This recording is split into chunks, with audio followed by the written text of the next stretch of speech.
Hey there! So today we're going to learn how to paint a nice loose watercolor feather. Watercolor is so expressive and I really want to encourage you guys to use that to your advantage. So we're not going to be painting perfect feathers today.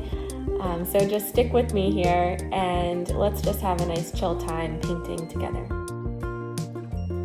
Here is my reference feather that I found in my backyard.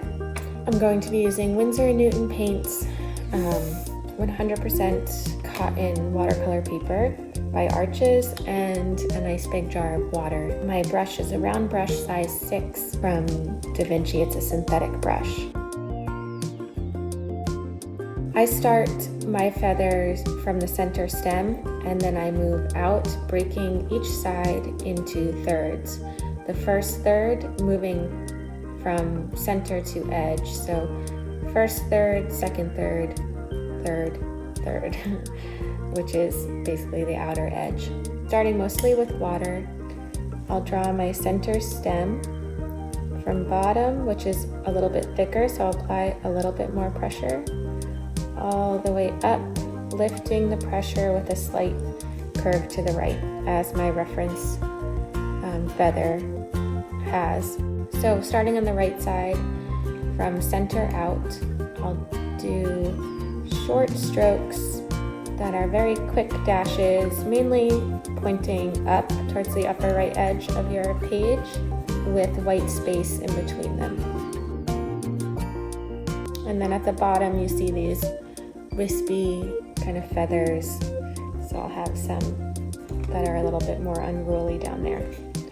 So I'm using quite a bit of water here, but it's still a defined stroke with white space in between. The center band here will be a wash, so I'll just bring in a band of water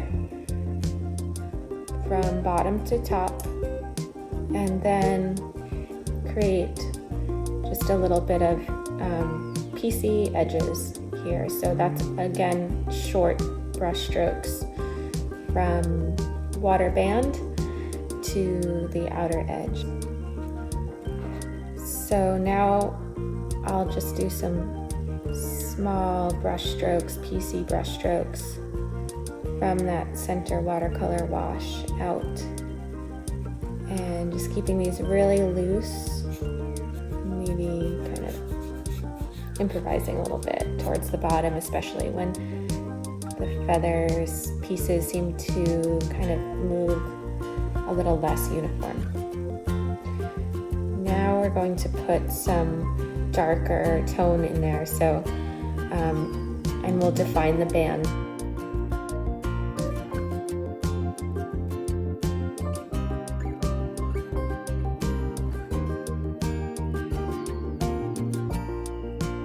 I'll drop that in just close to the stem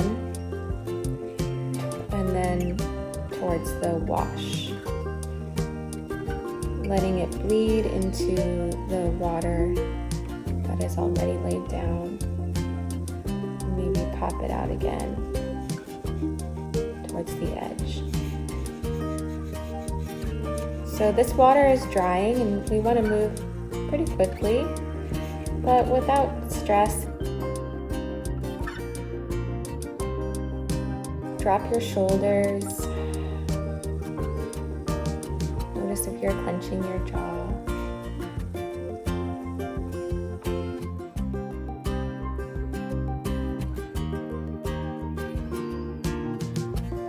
Then we're going to move on to the other side. You can move your paper around as much as you'd like. We're going to start with those nice short strokes, mainly tilting up towards the upper left portion of your page now. As you can see on my feather, the left side is much shorter than the right side. So we're going to kind of stick with that reference. And then put in your wash.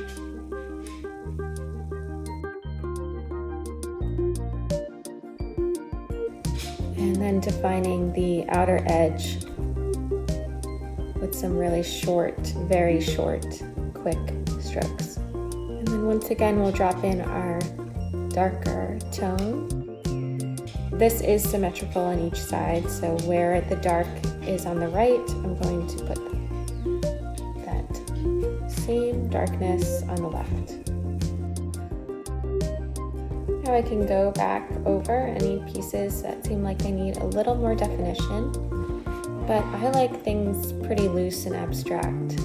So loose and abstract is not just what comes out on the page, it's also how you're holding your body, how you are holding your brush. So just check in with yourself and notice if you have a really tight grip on your brush, or if you can loosen up a bit, and how you're holding your body. You should be able to tilt your head back and forth, kind of step back and look at your piece from a different perspective. And the last thing that I'm going to do is just kind of help define that center stem a little bit more. As you'll notice in my reference feather, the color of the stem dissolves. It becomes very light and white towards the end. So I'm going to keep that and use a lot more water on the bottom.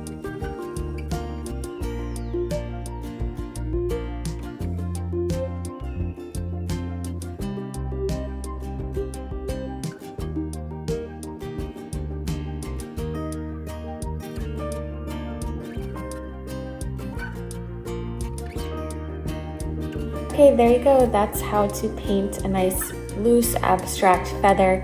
Again, the point is not to have this perfect shaped feather when you're done. The point is just to represent a feather the way that you see it. I really highly encourage you to paint from a reference, but you can also use photos and books to get a better idea of even some patterns that feathers have. That's it for me, guys. Have a wonderful day. Thank you so much for tuning in, and be sure to hit that subscribe button to hear more. Until next time.